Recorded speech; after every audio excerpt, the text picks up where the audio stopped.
Hello students, 11th Tamil public exams கான ஒரு government official model question paper public exams கானது பார்க்க போறோம். இது very important questions ஃபுல்லாவே இதுல வந்து என்னென்ன 2 mark questions நான் சொன்ன கொஷின்ஸ்லாம் இதுல கொடுத்துருக்காங்க அப்படின்றத பார்க்க போறோம். அது போக வேற என்ன எக்ஸ்ட்ரா கொஷின்ஸ் வந்து நம்ம படிக்காம இருக்கிறோம், அது எல்லாமே படிக்கணும் அப்படின்றதையும், சிறுவினால என்னென்ன கொஷின்ஸ்லாம் வந்து இம்பார்ட்டன்ட் கொஷின்ஸ் கொடுத்துருக்காங்க அப்படின்றத விளக்கமா பார்க்கலாம். ஸோ ஆல்ரெடி நெடுவினா கொஷின்ஸ் நான் சொன்ன கொஷின்ஸ் எல்லாமே இதுல நிறைய கொஷின்ஸ் கொடுத்துருக்காங்க. ஸோ ரிப்பீட்டட் கொஷின்ஸ் மட்டும் பார்க்காம இது போக வந்து நம்ம பார்க்காத கேட்காத கொஷின்ஸ் என்ன இதுல கொடுத்துருக்காங்க அப்படின்னு தெரிஞ்சு அதை படிச்சோம்னா வரக்கூடிய பப்ளிக் எக்ஸாம் 2025ல நீங்க வந்து அந்த கொஸ்டின்ஸ்லாம் அட்டன் பண்றதுக்கு நிறைய சான்சஸ் இருக்கு. ஸோ ஃபர்ஸ்ட் வந்து உங்களுக்கு 5 மார்க் கொஸ்டின்ஸ்லாம் நான் சொல்லிடுறேன். 6 மார்க் கொஸ்டின்ஸ் டீட்டெயில் என்னன்னு பார்த்துருவோம். தலைவியின் இல்லற பாங்கினை பற்றி செவிலித்தாய் நற்றாயிடம் வியந்து கூறுவன யாவை, இது வெரி இம்பார்ட்டன்ட். இறைவனின் பெருமையை தெரிவிக்கும் திருச்சாழல் மூலம் மாணிக்க வாசகரின் மொழி விளையாட்டு, இது படிச்சுக்கோங்க. ஆல்ரெடி 45ல வந்து சுந்தர ராமசாமியும் நீங்கள் மொழியை வெளிப்படுத்தும், இந்த 2 கொஸ்டினுமே நான் சொல்லியிருந்தேன் சரிங்களா. ஆனா 44ல இந்த தலைவி இல்லறப்பாங்கும் இறைவனின் பெருமை, இது நம்ம வந்து சொல்லாத கொஸ்டின் கேட்டிருக்காங்க. ஸோ இதை வந்து நல்லா படிச்சு வச்சுக்கோங்க ஓகேங்களா. அடுத்து வாடிவாசல் கதையும் சிம்பொனி தமிழர், இது ஆல்ரெடி நான் இம்பார்ட்டன்ட் சொல்லியிருந்தேன், வெரி இம்பார்ட்டன்ட் சொல்லிட்டு. ஸோ இதுவுமே கேட்டிருக்காங்க. ஸோ நான் சொன்ன கொஸ்டின்ஸ் இதுல பாத்தீங்கன்னா ஒரு 4 கொஸ்டின் இருக்கு, பேலன்ஸ் ஒரு 2 கொஸ்டின்ஸ் வந்து கேட்காத கொஸ்டின்ஸ் கேட்டிருக்காங்க. ஸோ இந்த மாதிரி கேட்கும் போது நம்ம வந்து எக்ஸாம்ஸ்ல மார்க்ஸ் போறதுக்கு வாய்ப்பு இருக்கு.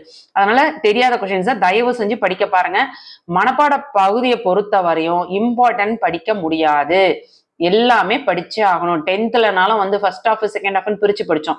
ஆனா 11th 12th பொறுத்த வரையும் நீங்க ஃபுல்லாவே மனப்பாட பகுதி ரெடியானா மட்டும்தான் உங்களால மனப்பாட பகுதியில முழு மதிப்பெண்களை பெற முடியும். சொன்னது புரியுதுங்களா? நெக்ஸ்ட் வந்து 4 மார்க் கொஸ்டின்ஸ் என்னெல்லாம் படிக்கணும் அப்படின்றத தெளிவா பார்த்துருவோமா. அதுல என்னென்ன இம்பார்ட்டன்ட், சலசவாவியில் செங்கையும் பாயும், இது ஆல்ரெடி இம்பார்ட்டன்ட் நான் சொல்லியிருந்தது. மருந்து மருத்துவர் மருத்துவம், இதுவும் நம்ம இம்பார்ட்டன்ட் சொல்லியிருந்தது. சேரநாடு செல்வ வளம் மிக்கது, இம்பார்ட்டன்ட் சொல்லியிருந்தது. இன்குலாப் உலகுக்கு வேண்டும், நானும் ஒரு துளியாய் என கூறுவதன் நயம், இது இம்பார்ட்டன்ட் சொல்லியிருந்த கொஸ்டின்ஸ் தான். அதுக்கடுத்து வேதி கலப்பில்லாத பூச்சிக்கொல்லி, இதுவும் இம்பார்ட்டன்ட் சொல்லியிருந்தோம். மரபு வழி கல்வி முறை, இது நான் சொல்லல, இதை நல்லா படிச்சுக்கோங்க. அடுத்தது ஆனந்தரங்கரின் இறுதி கால நாட்குறிப்பு, இதுவும் நம்ம சொன்னது. அடுத்தது கற்றளி கோயில்கள் எங்கள் என்றால் என்ன, எடுத்துக்காட்டு தருக, இது நான் சொல்லல, இது ரெண்டையும் நல்லா படிச்சுக்கோங்க. 36ம் 38ம் நான் இம்பார்ட்டன்ட்ல சொல்லாத கொஸ்டின்ஸ் இருக்கு. ஸோ அதை நல்லா பார்த்துக்கோங்க, புரியுதுங்களா. அடுத்து பிரிவு 3ல வேற்றுமை அணி உருவக அணி, இது ஆல்ரெடி ரெண்டுமே நான் வந்து எக்ஸ்பிளைன் பண்ணி வீடியோ போட்டிருக்கேன். அதுக்கு அடுத்தது உங்களுக்கு வந்து 40ல வந்து உங்களுக்கு வந்து தன் விவர குறிப்பு, அது ஈஸியா நீங்க அட்டன் பண்ணிடுவீங்க. அதுக்கடுத்தது வந்து கவிதை, அன்னை அல்லது சுற்றுச்சூழல், இதை ப்ராக்டிஸ் பண்ணிக்கோங்க. அதுக்கடுத்து புதிர்களுக்கான விலைகள், எலியும் நுழையும் எழிலரசி கையும் நுழையும் அப்படின்னு கொடுத்துருக்காங்க. இதில் அடிக்கவும் செய்யலாம், கோடைக்கு கூழாக குடிக்கவும் செய்யலாம். எது? கம்பு சரிங்களா. அறிவின் பெயரும் அதுதான், அம்புலி பெயரும் அதுதான். இது என்னன்னு பாத்தீங்கன்னா மதி, அறிவுக்கு மதின்னு சொல்லுவாங்க, அம்புலின்னா நிலாவுக்கு வந்து மதின்னு சொல்லுவாங்க. பூவின் உறுப்பும் நானே, புன்னகையின் பிறப்பிடமும் நானே, இதழ். எலியும் நுழையும் எழிலரசி கையும் நுழையும்னா வலை. ஓகே. அதுக்கு அடுத்து பார்த்தோம்னா தமிழாக்கம் படிச்சுக்கோங்க. அடுத்து காது கேளாதவருக்கான கொஸ்டின்ஸ். அதுக்கு அடுத்தது பார்த்தீங்கன்னா 6 மார்க் கொஸ்டின்ஸா. ஸோ இப்போ 2 மார்க் கொஸ்டின்ஸ் என்னன்னு பார்த்துருவோமா. 1 மார்க் கொஸ்டின்ஸ் பொறுத்தவரையும் நீங்க இந்த புக் பேக்ல இருக்கிறது எல்லாமே பக்காவா கம்ப்ளீட்டா படிச்சீங்கன்னா 1 மார்க்ஸை மேக்ஸிமம் அட்டன் பண்ணிடலாம். டோட்டலா வந்து 14 1 மார்க் கொஸ்டின்ஸ் கொடுக்குறாங்களா, இதுல கண்டிப்பா நீங்க வந்து ஒரு 12 கொஸ்டின் ஈஸியா அட்டன் பண்ண முடியும். 2 மார்க் கொஸ்டின்ஸ் பாருங்க. தமிழர்கள் புகழ் பழி, இது ஆல்ரெடி நம்ம இம்பார்ட்டன்ட் சொல்லியிருந்தது. மதீனா நகரம் இம்பார்ட்டன்ட் சொல்லியிருந்தோம். அதுக்கு அடுத்தது ஒழுக்கமும் பொறையும் முனைப்போல் யாருக்குள்ள இவ்வடி எதனை குறிக்கிறது, இதை நான் சொல்லல, படிச்சுக்கோங்க.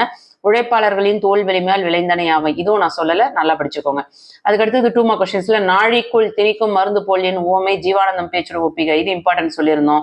அடுத்து ஃப்ரெஸ்கோ, இதுவுமே இம்பார்ட்டன்ட் சொல்லியிருந்தோம். அடுத்து தொழு உரம் என்றால் என்ன, இது நான் சொல்லல, படிச்சுக்கோங்க. அடுத்தது உயிர் மெயிர் இம்பார்ட்டன்ட் சொல்லியிருந்தோம். புணர்ச்சி விதியெல்லாம் சொல்லியிருக்கோம். உள்ளுரை உமையும் இறைச்சி, இது புக்லேயே உங்களுக்கு இம்பார்ட்டன்ட் சொல்லியிருக்கேன். அதுக்கடுத்து மெய்ப்பு திருத்த குறியீடு உரிய பொருட்கள், அது என்னன்னு பார்த்துக்கோங்க. உறுப்பிலக்கணம், அதை நல்லா பார்த்துக்கோங்க. பிரித்தும் சேர்த்தும் தொடரமைக்க, இதெல்லாம் வந்து இதுல இருக்கிறது மட்டும் பார்க்கக்கூடாது. மயங்கொலி சொற்கள், பிரித்தும் சேர்த்தும் தொடரமைக்க, உறுப்பிலக்கணம், இதெல்லாம் வந்து எல்லாமே புக்ல இருக்க எல்லாமே படிங்க, அதுல இருந்து தான் கேட்பாங்க. வல்லினமை இட்டும் நீக்கம் எழுதுறது, அப்புறம் 2 சொற்றொடர்களாக்குறது. தொடர்ல உள்ள சொற்களை வந்து நிலவு வீசுவதால் தெற்கிலிருந்து தென்றல் மகிழ்வுக்கும் எனப்படுகிறது மனதே அப்படின்னு இல்லையா. இது வந்து உங்களுக்கு சென்டென்ஸ் வந்து கரெக்டா அரேஞ்ச் பண்ணிட்டு அதுக்கப்புறம் அதை 2 சொற்றொடர்களா மாத்தணும். ஓகேங்களா. ஸோ 2 மார்க்ஸ் 4 மார்க்ஸ் 6 மார்க்ஸ்ல என்னென்ன இம்பார்ட்டன்ட் கொஸ்டின்ஸ், எதெல்லாம் நமக்கு தெரியாத கொஸ்டின்ஸ் அப்படின்றத விளக்கமா பார்த்தோம். இம்பார்ட்டன்ட் 1 மார்க்ஸ் என்ன, இதுல 1 மார்க்ஸ்ல என்ன கொடுத்துருக்காங்க அப்படின்றத பார்த்துருவோமா. 1 மார்க்ஸ் வந்து வடகரை இதெல்லாம் நான் ரீட் பண்ணாக்கா வீடியோ லென்த்தியாக போகும். ஸோ பார்த்துக்கோங்க. நான் இந்த ஃபோட்டோ இமேஜஸை உங்களுக்கு வாட்ஸ்அப் சேனலில் சென்ட் பண்ணிடுறேன்.